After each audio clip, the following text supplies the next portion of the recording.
remember that I was in the completely pitch black and I didn't know where I was up and where I was down. And I was really, really deep. It was very scary. But at the moment, you can't think that it's scary. Just gotta be friendly to your own brain and speak some positive words and have faith. What are your pointers for getting waves in heavy lineups? You kind of gotta prove all the people around you that you can take off and get that barrel or get that bigger wave. For surfing big waves at Jaws, sometimes I'm there for like 8 hours. The 6 hours, I'm still waiting to get my first wave. And I think the endurance of paddle is gonna help me to catch my first wave and maybe my only wave of the day. Being prepared, having strong muscles and training, like that really helps with my performance and with my wave count. Is there anything worse than missing the wave of the day because you're too tired to paddle? Do you struggle with paddle power? So the solution is simple. Use the Basis Paddle Trainer just 10 to 20 minutes, a couple times a week, and you'll transform your wave count and your paddle power. It perfectly simulates the biomechanics of paddling on a surfboard. Unlike elastic resistance bands, this thing actually works. Don't believe me? Hundreds of surfers have already transformed their paddle power. Just ask these guys. I'm literally doubling my wave count. I hadn't been surfing for about 4 months. I went on this trip, surfed 8 days straight, 4 to 5 hours a day. I basically quadrupled my wave count. Your biggest limiting constraint is your paddle power, and your most precious resource is your time. So training with the Basis Paddle Trainer is the single highest returning investment that you can make in your own surfing. It's your cheat code for more waves. So click the link in the description and we'll send you free resources to upgrade your paddle power. Welcome to the Basis Surf Podcast. Very excited because we got Raquel Heckert. She's a Brazilian big wave surfer that lives in Hawaii, spends a lot of time chasing big waves at Jaws, Waimea, Pipe, and just in general chasing tubes around the world. So wanted to get her tips for chasing tubes, navigating heavy lineups, navigating fear in heavy waves, just your general perspective, what it was like coming up in Brazil and then moving to Hawaii and competing in various different countries and whatnot. So yeah, we got a lot to get into, but thanks for joining, Raquel. Thank you so much for having me. It's an honor to be here. I love your podcast, so thank you so much. I'm happy to be here. Yeah, thanks for joining. All right, well, let's go ahead and dive into it. I mean, first, why don't you just kind of give us like a little bit of background on your story? I know you've had a very interesting journey competing in Brazil. Why don't we start there? Like, you know, what part of Brazil are you from? What was it like coming up? I'm from Rio de Janeiro, and I live like in this little town, Niterói. I grew up surfing in like a river mouth, like super tiny, dirty water, but close by, there was like one of the heaviest beach breaks in Brazil that is called Itacoatiara. That has like this slab called Shock, and it's a pretty heavy wave, gnarly. And I grew up watching bodyboarders and surfers surfing big waves, big barrels, getting smashed, like diving these giant heavy barrels. And I was like, how they do that? I was like, I really, really intrigued me, and it made me want to like do it too. So I think the fact that I grew up there made me interesting on those waves, and yeah, that grew me. So you've always felt an attraction to heavier waves from the beginning. Like you saw it. It wasn't like maybe I'll get into it. It was like from the beginning, you're like, I'm attracted to that and I want that. Yeah, I think I always had the kind of like tomboy personality that I always wanted everything more radical. Like in school, I always played soccer with the boys. I was always like doing jiu-jitsu, wanted to get to into skating, like everything a little bit more crazy. So they always like open up my like whatever was harder, always open up my eyes to try and to understand how it worked and how could I make it happen. Yeah. Okay. And so what did you tell us about how so you grew up in Rio, you surfed this river mouth, but you're right next to like these heavy waves. So what happened? Did you just jump in and just start trying to surf those waves, or was it more gradual thing, or what was that process like? Nobody in my family really surfed. So definitely there was a process over there of like making sure I was a good student in school. So my family would let me go surfing, and they didn't really understand much, but my grandpa was really supportive. So he would drive me like before church on Sundays to go surfing. And I started surfing that wave, but then slowly, gradually, I started like surfing Itacoatiara, the heavy beach break.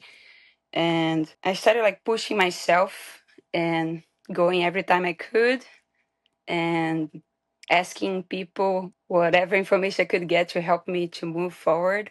Like I really didn't have that much money, so my grandpa was the one that would like help me here, help me there, and I would break a lot of boards. So sometimes I would grab a bodyboard because was the only thing that would like float me in the bigger days because I didn't really have a bigger board. And then with the years, I started going to like with 18, I convinced my parents and my grandpa helped me to go to Puerto Escondido. That is a similar wave than Itacoatiara, but better because Itacoatiara is like a small little beach that has like a lot of current. It's kind of like similar than Puerto Escondido, but it's too small, so it gets like when it gets bigger, it gets really turbulent and messy. So when I went Puerto Escondido, I feel like it's where I had like I own my first gun, and yeah, there's a lot of like stories in between, but I Yeah. don't know how to Well, I'm curious. make Yeah. it So smaller. in Brazil though, when you were coming up, were there a lot of other female surfers, or were you like, what was that like? Yeah, there was not that many girls surfing, and we didn't have any nationals, so it was really hard to be a girl, like started to surf and not have any like sponsors. Nobody really sponsored girls, and there was like no real contest for us, just like local contests. So I made friends with this one girl that she was like super stoked for surfing, and she was older than me, and her family all love that she surfed and drive her to places to compete like the local contest. So I would just like ask my parents if I could jump in their car and go with them. Mm. So I started like getting rides with them to compete all the local contests I could possibly get in. My parents would not be interested in surfing. They would be like, "Why did you do that? You already went this week." No, no, no. They didn't like really get it. But yeah, I think how it's hard for me to go surf to get like sponsors, to get like a coach to really know what I was doing wrong because I would ask everybody, but there was not like that many photographers back then. I think all that made me want even more like to get better and to improve and make it work. I don't know. And then I feel like slowly like things were happening. Like when I went to Puerto Escondido, this guy like let me take like his 6'8". That was like the bigger board that I step up for that trip. And then my grandpa helped me to buy a gun there. That maybe was like $100 gun. It was like not very good gun. And yeah, and I think eventually things were happening. But I didn't have like how to go to QSs and no nationals.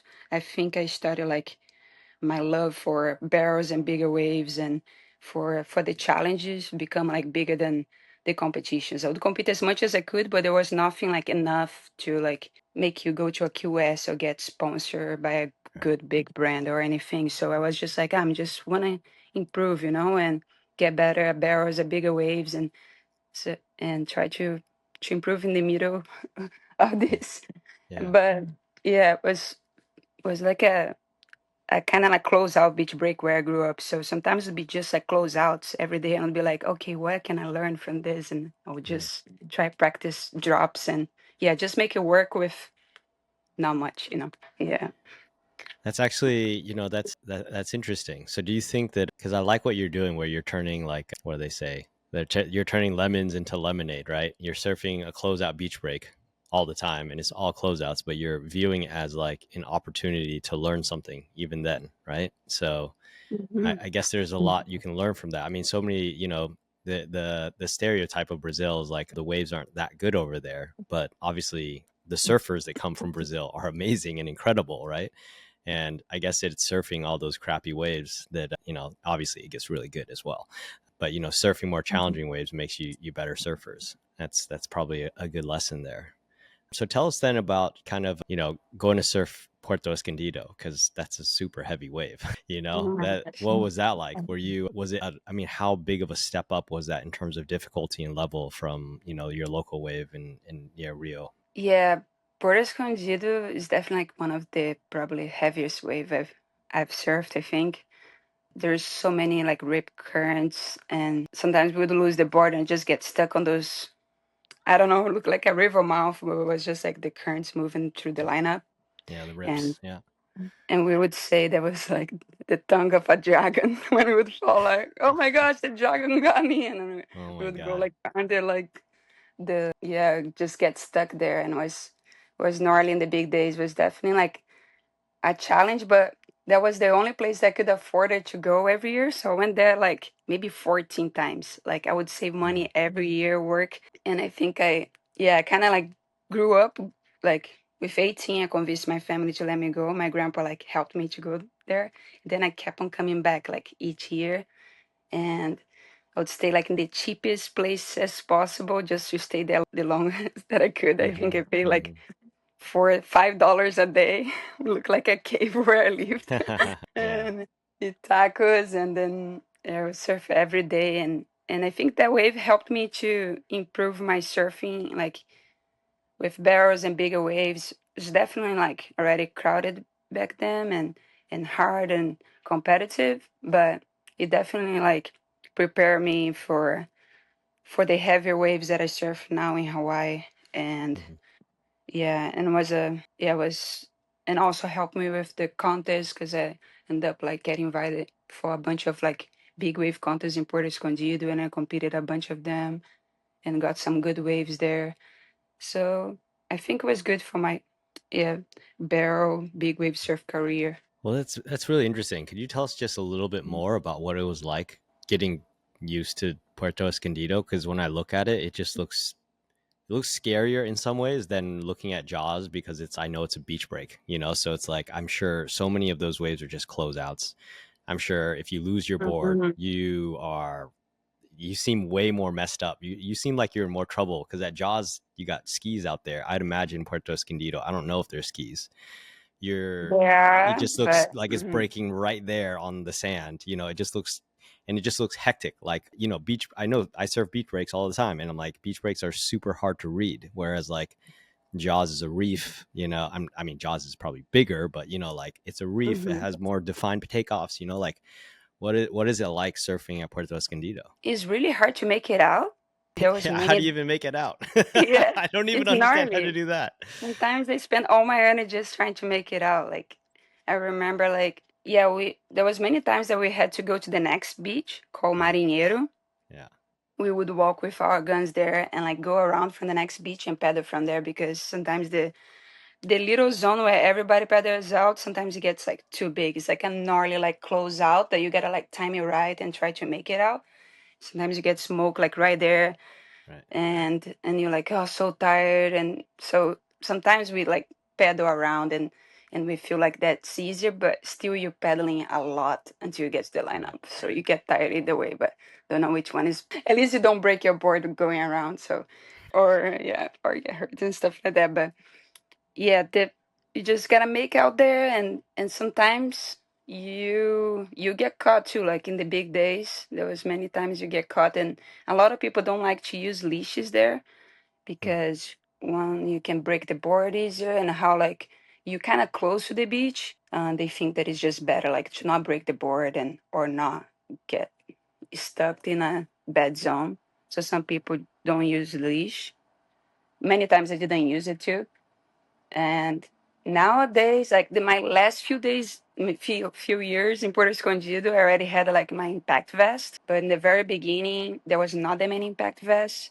And yeah, I remember that I had this wakeboard. A wakeboard was, I don't know if it was for wakeboard or was like a tiny Roxy, like super small. They didn't Hmm. float nothing. Now I Yeah. look back, I think I even might have here. They like didn't do much at all. So you just try to make a plan on how to manage the situation in case you get caught by a big one, and that you can like try to get smashed and go to the beach quickly and not get stuck by one of those rip currents. But sometimes you do get stuck there. So Yeah, that's what. So it's you're paddling around there, no flotation, yeah. not even no leash, so you don't have your board to grab onto. You just get sucked in there. I mean, I've seen people get stuck in rips in smaller waves, and then they're just getting pinched because the rip is sucking them out, but then the wave is slamming on them like a closeout. There's this one wave that I Yeah. surf at, and they've gotten into gnarly situations. I've seen a guy just paddle continuously for 30 minutes because he got stuck in the rip. What is that like though when it's like 30-foot Puerto Escondido like bombs dropping on your head? Like, how do you just wait? Like, what do you do? Yeah, just try to relax, but at the same time, you gotta like kind of like move up to the surface in in a good time because you don't want to be under too long too, so you don't get caught by the next one. And you kind of want to save energy because you don't know how many more of them are gonna come. But yeah, so it's tricky. I think when it's in the beginning of the session was easier, but I remember that sometimes you'd be out for so many hours waiting to get a good wave or to get my first wave because sometimes it's really crowded, and beach breaks in different spots. So it's like sometimes it's just not your day, it doesn't line up to you, and you get caught in the end of the session and you're already so tired because the sun there is so intense, the water is warm. So sometimes you'd be just drained to be out there, and you'd get caught and in a rip. So it's just miserable, but you just relax. In my case, I try to relax and think positive that it's gonna be okay, that I've done that before, that I'm gonna Yeah. get out of this situation and try to save my energy and make my way in. And if it's already like too late in the day, because sometimes like midday, 1 o'clock there is like the onshore winds come and the sun is already like it's Mm-hmm. crazy. It's like you're being cooked in a big pan. It's gnarly. So, and then I just give up and go back. But usually I try to get 1, 2, 3 waves in a big day, but you never know how it's gonna look like. Yeah. Sometimes the storms come with storms and everybody's out there, but there's like not that many rideable waves. There's a lot of closeouts. Right. Yeah, Right. it's a tricky place. Yeah, for It's a tricky sure. place. Well, so Yeah. what are some kind of tips in terms of number one, just, managing your fear and, because you have so much stuff going on, you're probably scared. I mean, I'm sure this is going to be things that you've learned from surfing Jaws and Waimea and Pipe as well. But just, big picture, what are your tips for managing fear in those heavy waves? I feel like if you're too scared and letting your head go to a negative side, that's not gonna help you. So you just gotta be the most positive person in the world in that moment, just Mm. like to save yourself, basically. But also like the faith. I think the fact that I trust God that everything is gonna be okay. I think the faith helps me too in those circumstances. Like praying, saying, God, you're with me, help me in this circumstance. But that can help me, depends on what it is. Because I've got caught once in during a contest at Jaws, was like the deepest that I have been in my life. They even canceled. It was one of these years, I don't know if you saw, that they ran the girls heat at 7 a.m. I was in the first heat. And then they ran the boys, one more of the boys, and then they canceled the contest because they said, oh my gosh, it's way too big. Mm. It's like doe size. So we Oh. got caught by this gigantic wave. It was so big. Like the jet Yeah. skis told us to paddle like way longer before the wave even like broke on us. They like paddle, paddle, paddle. And like Oh my we are God. paddling for our lives. And I was like just breathing, breathing, praying God help. Like it's gonna be okay. And just praying and paddling, paddling, paddling fast as I could. We all got caught. Like we all had our boards destroyed to the cliff at Piahi Jaws. Yeah. We went so deep. It was like page arms here. Justine was on my left, and I think Andrea Muller was already broke her board, so she didn't get that wave on the head because she broke her board in the wave before. So she Mm. actually, I think, it was good that because she was already out of this scene because I think Yeah. she went to grab another board. But we went super super deep. I don't know if something happened like 2 page years or something, and I think Justine got her. She had to get I think surgery in her shoulder and knee because of that wave. Wow.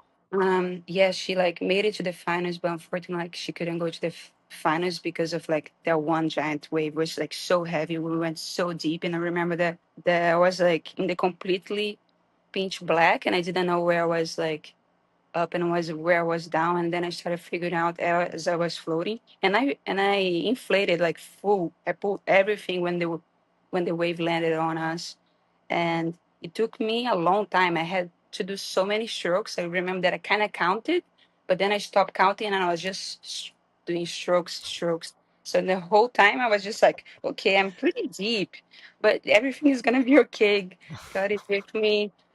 God is good. I've been here before. I can do this, but it was so beautiful and peaceful too, because there was like no noise, nothing. All the colors, the blue was so beautiful, but I was really, really deep. It was very scary. Scary, but like at the moment you can't think that it's scary, you know? You're like Huh. playing with your brain.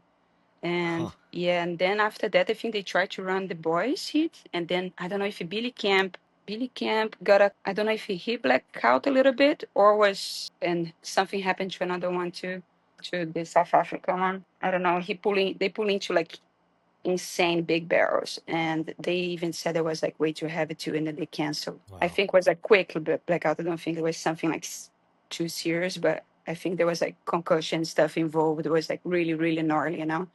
It's been a long time, so I don't know exactly all the details, but That's so I think so. I'm sorry. Go ahead. yeah, sorry if I went off on this story, but it was gnarly. So you just gotta like yeah, be friendly to your own brain and speak like some positive words and have faith. Yeah. I mean, I would imagine. I mean, I don't know. You painted such like a powerful picture. I just imagine myself swimming in the dark. Like the way that you were so deep. I mean, I've never been. I mean, I've wiped out in some heavy waves, but I've never been pitch black. And swimming for multiple strokes and still not even seeing anything. That just sounds super gnarly. And what's interesting to me though about what you say there is that you're like in this playful space in your head, but you were scared at the same time. And I guess that seems like the optimal state of mind to be in, right? Where you're like you're aware and you're like it's gnarly, but then you're just like I can do this, So that it sounds like you are already in the right headspace, but do you think you naturally end up in that headspace easily, or is this something you have to work for, you have to like train it, or is this just something that you've just developed over all the years? How would you describe that? Good question. Yeah, maybe I developed through the years. I don't remember exactly when I started developing that, I guess, way to think like skill. I think because I grew up surfing this beach break, sometimes I would have like, even the small days, I would have like some annoying hold downs because it was a Mhm. beach break. So I think I kind of got used to maybe having a lot of like annoying hold downs, even the small days. And maybe I developed it in that way. And surfing big waves that during the winter here, some winters like you have a lot of like opportunities to go out and you yeah, you get held like multiple times. And but yeah, definitely gotta remember that it's better to not waste like your time with having like an anxiety with under the water. You gotta like relax because that will help you to come up to the surface and Yeah, be ready if there is a next one too. So you gotta save their energy. Yeah, it's for sure. like and yeah. and so related to this, right? So what are your pointers for getting waves in heavy lineups? Because you're talking about Puerto Escondido, you're talking about pipe, you're talking about Waimea, you're talking about jaws, you're talking about Brazil. Like I know that it's super packed down there. Like what have you learned about getting waves in super crowded heavy lineups, and especially as a woman too, like male dominated lineups as well? That's just a whole nother element to it. How have you managed to get the waves that you need? And I know it's always a struggle for all of us, but like Yeah. anything that you've learned over the years that have been good tips for you? I think by being a woman over the years, it got better. Like now there's way more girls surfing in big waves too. So that helped. But like I remember someone in Puerto Escondido telling me, "What you doing here?" Like, cause I was the only girl in the lineup. "What you doing here? In my time, women would not even surf." Like you'd hear like all these crazy things. Like if people were like shocked that like a woman. I think it's still kind of maybe a little bit shocking when women surf big waves, but not like as it used to be. And now there's way more girls, so that's nice. It's like more like a supportive lineup, and like it's nice to see that. But like sometimes in a heavy wave lineup, not necessarily like big waves, like you kinda gotta like maybe not only for being a girl, maybe as a guy too. You kind of gotta just show respect, and at the same time, when you have an opportunity, you try to take it if you're like in a good position to like not to get hurt or anything. But it's almost like sometimes I have to prove myself getting a wave, and then people like respect me more in the lineup, even like in small days sometimes, like smaller days sometimes. So I think like yeah, respecting people that are already like waiting or and being respectful of people around you and taking kind of taking turns and it's depends on the lineup. It can be like really competitive, that kind of like chaotic. So and then everybody's like survival kind of like I don't know. Yeah, it depends on the lineup, but yeah, for example, yeah, like Pipeline, it's like one of the gnarliest like crowds ever, I think. And I really like surfing the wave, but it's very hard to get good waves there. Like I've surfed there for a long time, but yeah, it's so hard. Sometimes in a good spot, but people can take off from so many different zones, and there's really good people there. So I definitely like surfing. Surfing that makes me be a little bit more competitive. Think like, oh, I need to like to step up for myself and be like more like I gotta just make a decision quick and like be strong about my decisions. So I think I learned from that from Pipeline, and that helps me with the other lineups too because yeah, you kind of gotta like kind of like sort of like prove yourself, prove all the people around you that you can take off and get that barrel or get that bigger wave. Not surfing like trying to prove them, but there is a little bit of that I feel before you get in your rhythm on the lineup, before you start like surfing without really thinking about that much about the people around you, like just waiting for your turn in your wave. Yeah, Right. it's a Yeah. mental game It's too. for sure. Yeah, it's I almost was- like proving it to yourself just as much as it is proving to everybody else, right? Like I got this, I can do Yeah, this.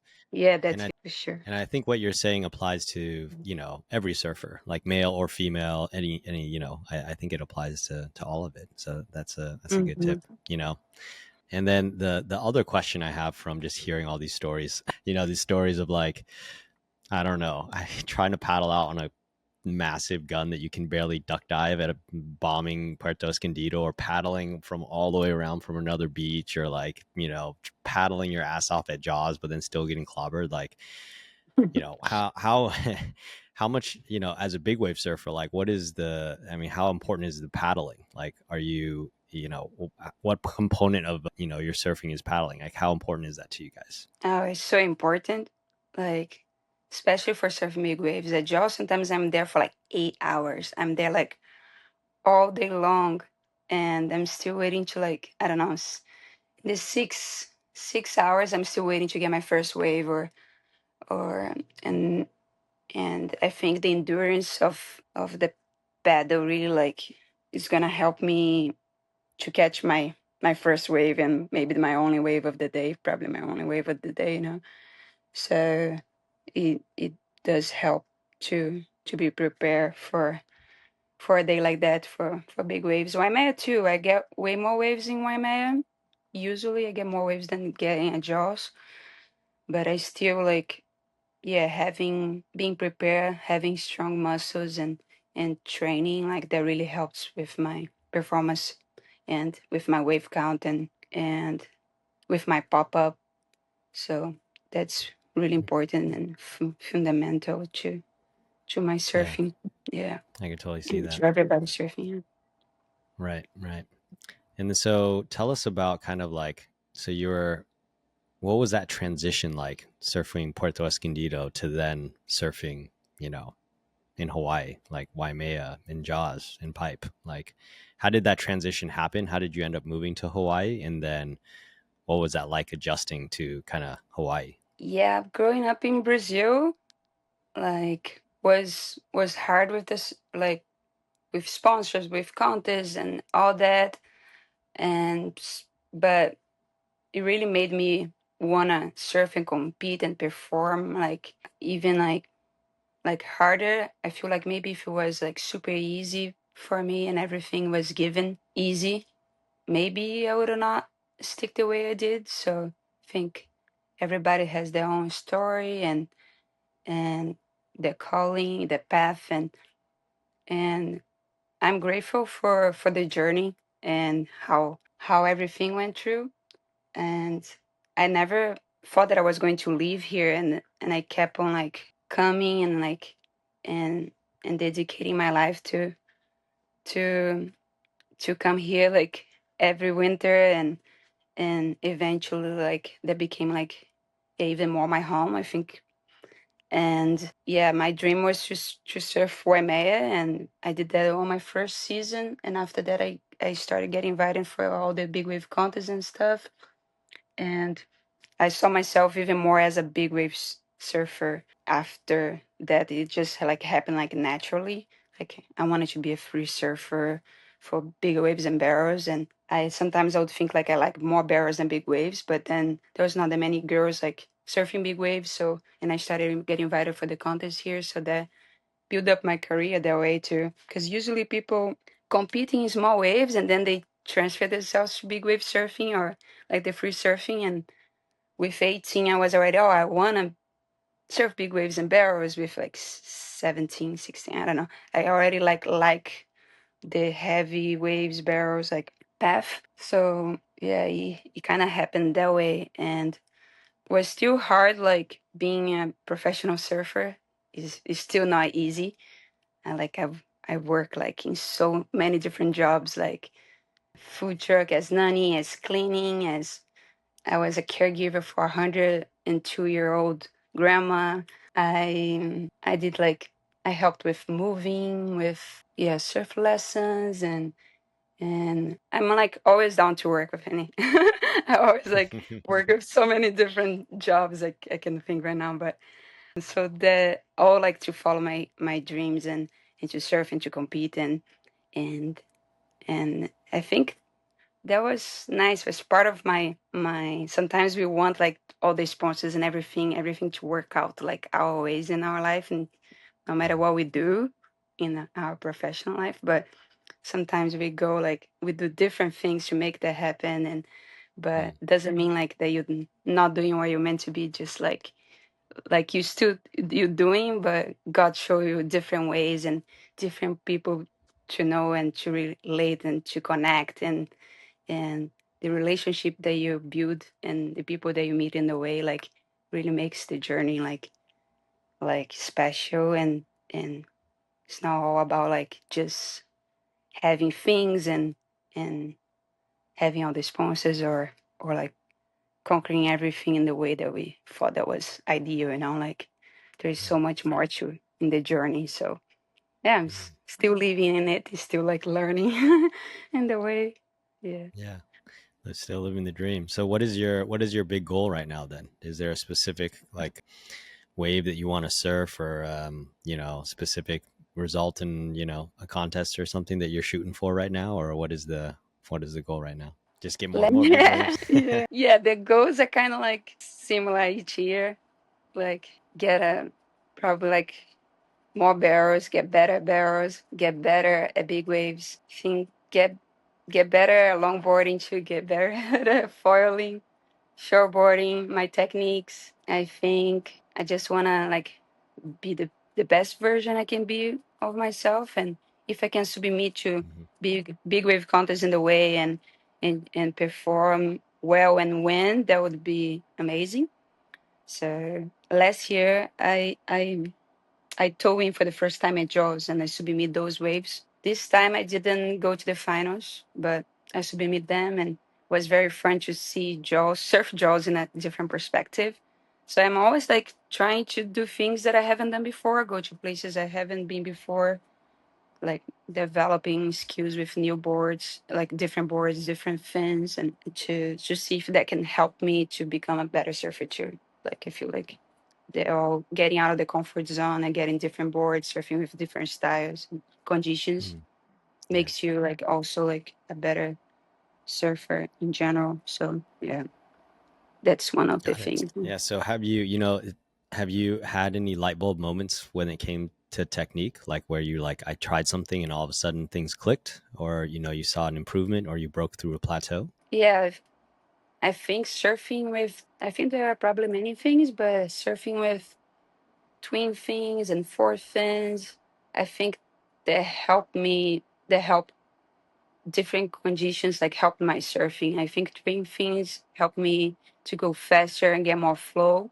And that helped me apply that a little bit on the shortboarding, like to improve like my style and my my approach to the wave. I try to not only surf only with twisting, only with the shortboard, like try to use different things and try to to put everything together and see if what I can improve from when I'm writing like all these different boards, like all these different setups of fins and boards.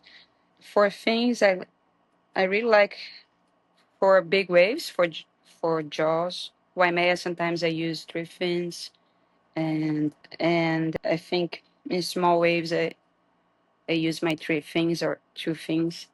But I started writing like four fins in four small waves with a different board that I have, and I really like it.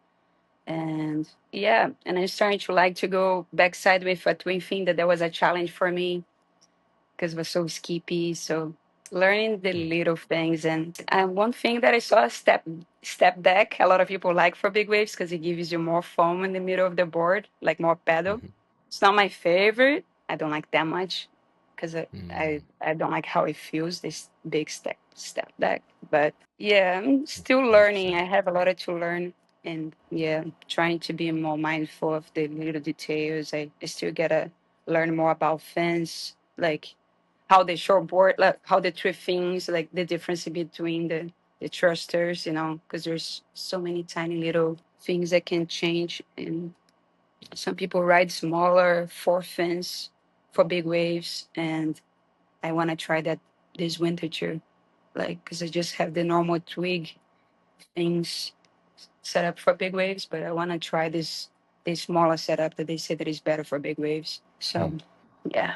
So, And you mentioned that you like to ride a thruster at Waimea, but then quad at Jaws. Was there a specific reason? I mean, I guess the wave at Waimea is shorter, and I guess it is kind of have this weird steep drop, but Jaws kind of races more, or like what? Why did you like a thruster at Waimea versus a quad at Jaws? yeah, I'm still figuring out why I took the decision and I made that a thing. But I think it works okay, the three thing, doing just the drop and you don't ride the wave as much sometimes, like you ride like jaws, Right. because sometimes you have more people on your side too, so you kind of make like one line. Sometimes you get to go alone, but it's not always. Jaws is kind of like a big, huge pipeline and kind of not every way, but like necessary barrel, but the vibes and the style. You don't want to drop anybody and you gotta go like fast. I see like Kylie using way smaller boards than anyone else in the lineup, and that's so crazy for me. Like I still use like maybe a 10-3, 10-2. Some people are a lot of people using 10-0s, and I think I saw him last winter using like maybe like a 9-6, or he was like in 8 something. I don't know. Maybe it was a 9-6, but like he definitely had like one of the smallest board in the lineup, and he was like doing turns on the big wave. It's like there's so much improvement to grow. Like looking at Kailani, like so inspiring. It's like it shocks me every time. He always has something to to impress. It's always such an Yeah. impressive surfer. So yeah, still So have a lot gnarly. to learn. Mhm. Yeah. Super gnarly guy. Yeah. Very, very incredible surfer, though. So inspirational. Incredible. Yeah, Oh my very. God.